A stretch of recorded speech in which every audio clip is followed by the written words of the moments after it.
పాముల గురించి పలు ఆసక్తికర విషయాలు ఇప్పుడు మనం తెలుసుకుందాం. సాధారణంగా మనకు కనిపించే అన్ని పాములు విషసర్పాలు కావు.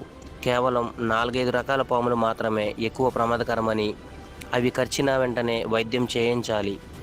అన్ని చోట్ల డాక్టర్లు ఉండరు కనుక పాము కరిచిన ఆ విషం శరీరం మొత్తానికి వెళ్లకుండా పాము కాటుకి గురైన పైభాగంలో గట్టిగా కట్టుకోవాలి. ఆ తరువాత వైద్యుని వద్దకి తీసుకెళ్ళాలి. తగిన సమయంలో ఇంజెక్షన్ ఇస్తే విషం వల్ల ప్రమాదం తప్పుతుంది అని తెలుపుతున్నారు.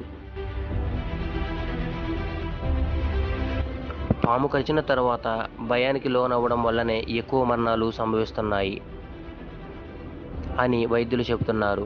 ఆ పాము మనిషిని కరవక ముందు ఏదైనా జంతువుని కరిచినట్లయితే ఆ తరువాత మనిషిని కరిచినా కూడా ప్రమాదం ఉండదు. ఎందుకంటే ముందుగా జంతువుని కరిచింది కనుక వెంటనే మనిషి చనిపోయేంత విషం కోరల్లో ఉండదు.